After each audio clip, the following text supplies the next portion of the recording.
Mesdames, Mesdemoiselles et Messieurs, bonsoir.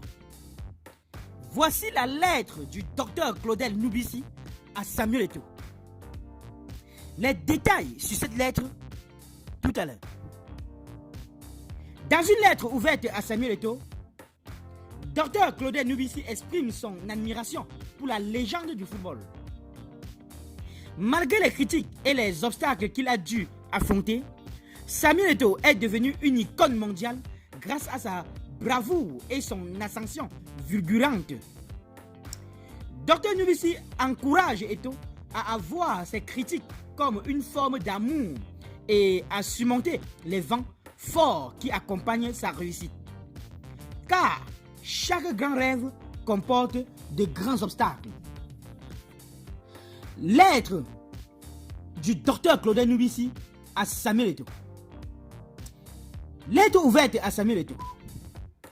Aujourd'hui, je trempe ma plume dans un seau rempli de sueur, fruit du travail acharné pour surmonter la vie chère dans notre pays, afin de t'écrire, Samuel.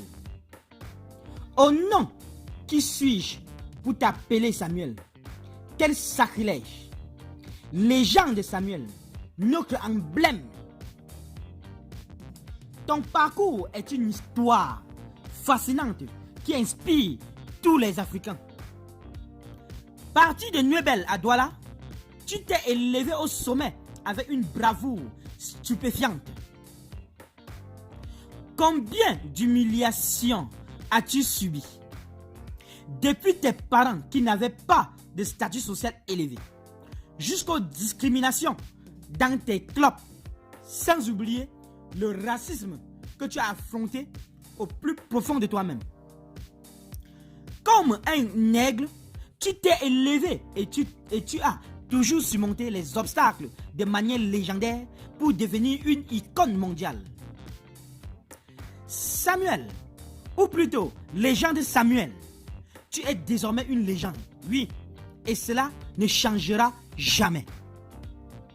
Dans cette lettre ouverte, je souhaite que tu puisses, si cela t'échappe parfois, saisir l'aura que tu représentes aujourd'hui. Nous t'aimons tous, moi le premier. Je sais, tu dois penser que certains cherchent à te nuire, te détruire, moi y compris, car je fais partie de ceux qui te critiquent parfois sévèrement. Mais pour mieux te faire comprendre, laisse-moi te partager une histoire. À l'image de ce que tu fais régulièrement en racontant le parcours légendaire qui est le tien. Un jour, lorsque j'étais en classe de terminale C au lycée classique et moderne de Bolova, je discutais avec mon professeur de mathématiques. Après les cours, je suis allé le voir pour lui exprimer mon ressenti. Monsieur, j'ai un problème avec votre manière de me traiter. J'ai l'impression que vous êtes trop sévère avec moi. Cela me semble injuste. Les autres élèves ne semblent pas subir le même traitement. Vous me punissez constamment.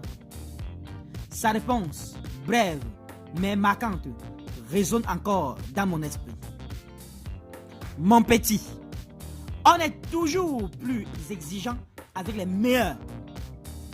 Tu excelles en mathématiques dans cette classe. Et il est donc inadmissible que tu fasses certaines erreurs. Si je suis si dur, c'est parce que je place en toi de grandes espérances. Ta naïveté et parfois ta négligence, due à un excès de confiance, m'irrite profondément.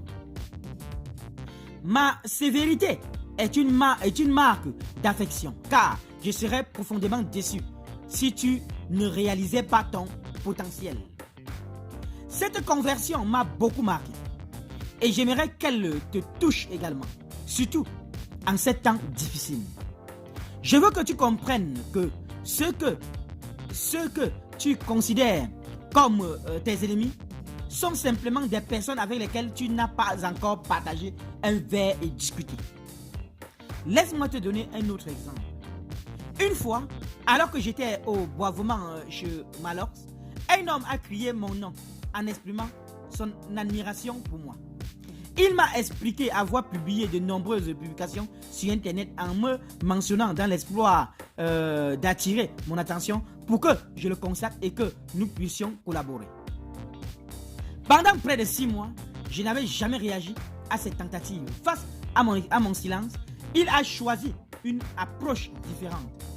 Il se mettait à me critiquer chaque jour. Il m'insultait et me calomniait. Cherchait à capter mon attention par des moyens moins bienveillants. Lorsqu'il m'a montré les captures d'écran de ses messages, j'étais stupéfait. En remarquant que c'était lui qui m'insultait autant chaque jour en anonyme. Samuel, cela illustre à quel point l'affection peut se manifester de façon variée. Nous t'aimons, Samuel, nous chérissons notre légende. Le contraire de l'amour n'est pas la haine, qui est en elle-même une forme d'amour exprimée différemment.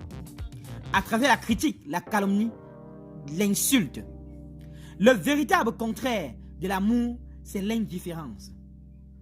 Si nous ne t'aimons pas, nous serions totalement indifférents à ta présence à la FECAFOOT. Ceux qui ne t'aiment pas réellement t'ignorent totalement. Je veux que tu puisses chérir ceux qui te critiquent. Ils sont en réalité tes plus grands admirateurs, comme Jean-Bruno Tarnier, et qui est allé jusqu'à publier tout un livre sur toi.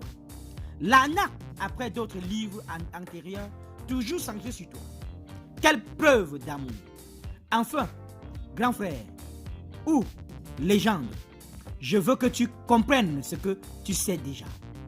Plus on monte, plus le vent souffle fort. Si tu ne souhaites plus affronter la violence des vents de ta présidence à la FECAFOOT, il te fallait rester à Nuébel, rester au sol, sans jamais monter au niveau planétaire où tu te trouves aujourd'hui.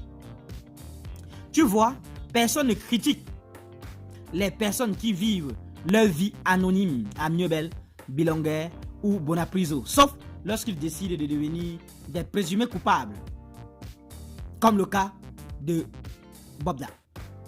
Grand frère, non que légende, je suis fatigué de voir des personnes ambitieuses comme toi qui montent et qui en même temps se plaignent toute la journée que le vent est trop fort. Ou alors qui ont des équipes qui se plaignent que le vent souffle fort sur leur leader. Il est déjà si haut, le vent devrait souffler fort sur qui alors? Le meilleur moyen de vivre paisiblement ta vie est de ne rien faire, de ne poser aucune action et surtout de ne rien être. Mais tu es déjà Samuel, notre légende, donc tu ne peux plus vivre paisiblement jusqu'à la fin de tes jours. Chaque grande ambition, chaque grand rêve s'accompagne de grands obstacles. Et une démission face à un grand obstacle qui se hisse sur le chemin de notre destinée est une forme de trahison. Ce qui sera encore plus grave. Arrête de pleurer, grand frère. Notre légende, lorsque les obstacles légitimes à tes grands rêves se présentent, personne ne t'y a forcé. Et même si tu as été forcé, cela était ton destin que tu dois assumer. Néanmoins, nous qui t'aimons, nous allons continuer de t'encenser quand tu réalises tes prouses, de te critiquer, te pousser à voir tes limites et tes failles lorsque tu fais mal. Car après tout, tu restes humain, donc faillible. Tu sais Samuel, notre légende, nous souhaitons que tu réalises des prouses à la hauteur de ton prestige. C'est la raison pour laquelle nous allons toujours être durs avec toi. Mais face à tout cela que tu pourras parfois considérer comme une destruction, je voudrais que tu te poses toujours cette question. Ces personnes qui m'aiment tant veulent que j'améliore quoi après leur critique?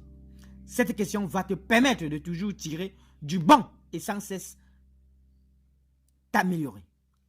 Quelle chance d'avoir 30 millions de consultants qui travaillent gratuitement pour toi. Merci pour la chance que tu es. Ton destin est une mission divine. L'abandonner ou s'en détourner sera une faute divine. Merci pour tout, Samuel, notre légende. Tels sont les propos du docteur Claudel Nubissi, que vous connaissez très bien sur les réseaux sociaux. Qu'en pensez-vous sur cette affaire, chers internautes? Donnez votre avis en commentaire, sans hésiter de vous abonner à la chaîne, tout en activant la cloche de notification pour ne plus rien rater de nos prochaines vidéos. À très bientôt.